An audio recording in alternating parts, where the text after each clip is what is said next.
क्या नाम है सर जी आपका?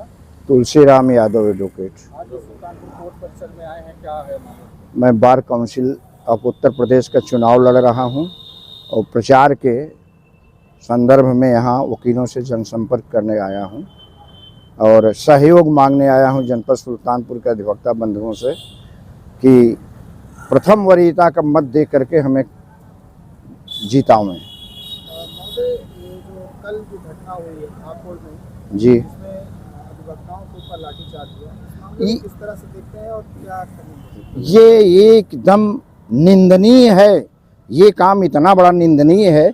अधिवक्ता को लोग इतना निरीह समझ रहा है प्रशासन, लेकिन ये प्रशासन नहीं समझ रहा है कि अधिवक्ता जो है स्वतंत्रता संग्राम, जिस समय स्वतंत्रता संग्राम हुआ था उस समय भी भूमिका निभाया था। अपनी स्वतंत्रता के लिए, अपनी सुरक्षा के लिए अधिवक्ता जिस दिन सड़क पर आ जाएगा उस दिन जो है चारों तरफ हाहाकार मच जाएगा। अधिवक्ता के धैर्य की परीक्षा लगता है कि ये प्रशासन ले रहा है। जो वहाँ का वीडियो अभी तक फुटेज आया है उसमें पुलिस प्रशासन के ऊपर भी कुछ जैसे चोटें आई, इस तरह का दिखाया गया, किस तरह से देखते, क्या करें? ऐसा है कि जहाँ ऐसा होता है वहाँ हो सकता है बाहरी तत्व। अधिवक्ता के पास केवल कलम होती है मित्र, केवल कलम होती है, उसकी जबान होती है। अधिवक्ताओं के पास दिमाग, जबान और कलम, तीन ही चीज होता है। इसके अलावा किसी अधिवक्ता से आप उम्मीद न कीजिए किसी को चोट पहुंचा सके। अधिवक्ता की सहनशीलता इतनी बड़ी होती है कि वो तो लाठी खा लेगा।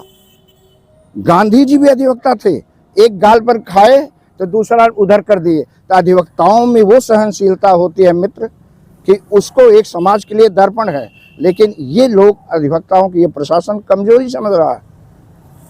एडवोकेट्स प्रोटेक्शन एक्ट वगैरह है, ये सबको इन लोगों को लागू करना चाहिए। लेकिन लगातार चुनाव लड़ रहे हैं बार काउंसिल के, जी, इसके बाद भी बार काउंसिल ये एडवोकेट प्रोटेक्शन एक्ट की मांग लगातार मांग हम लोग भी सभी कर रहे हैं, लेकिन क्यों नहीं लागू कर रहे हैं, इसका प्रश्न आप प्रशासन से, उस सरकार से मांगिए तो ज़्यादा बेहतर होगा। मेरी आवाज़ वहाँ तक पहुँचाइए कि क्यों अब तक प्रोटेक्शन एक्ट लागू नहीं किया गया।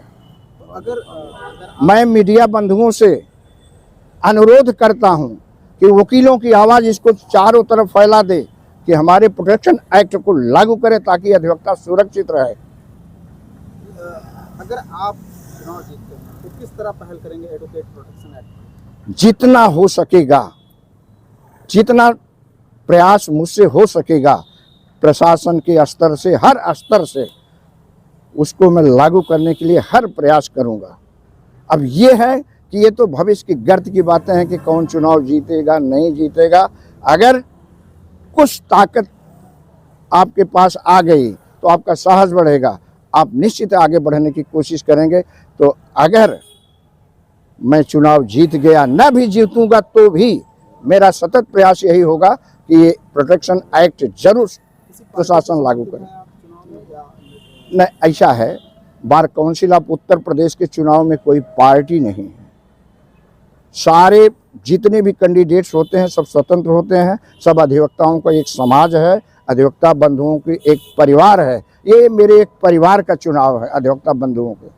तो इसलिए पूरे उत्तर प्रदेश नहीं, अधिवक्ताओं की शाखाएं तो विश्व में हैं, लेकिन ये पूरे उत्तर प्रदेश के अधिवक्ताओं का चुनाव है।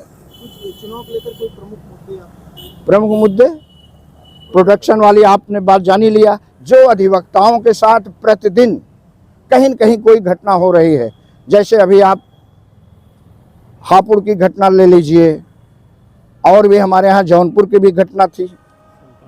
सुल्तानपुर जनपद में सरेआम गोली मार करके हत्या कर दी जा रही है। वकीलों के परिवार के साथ जो किया जा रहा है, क्यों ऐसा? महाराजगंज की बातें हैं, कप्तान, यहाँ लोग बेइज्जत करते हैं वकीलों के। ये किसी भी समाज में विद्वान शब्द किसी को नहीं लगता, केवल विद्वान अधिवक्ता के लगता है।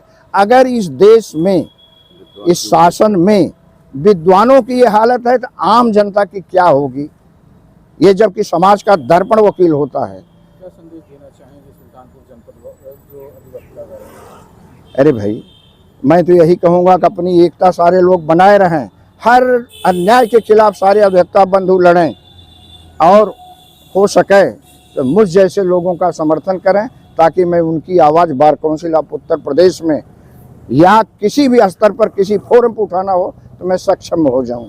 यही अनुरोध है जनपद जौनपुर के सारे, सुल्तानपुर के, जौनपुर के, आजमगढ़, मऊ, गाजीपुर, बलिया, माने उत्तर प्रदेश के सभी अभियंताओं से मेरा यही अनुरोध है कि मुझे एक ऐसी ताकत दें कि उनकी आवाज़ मैं बुलंद कर सकूं।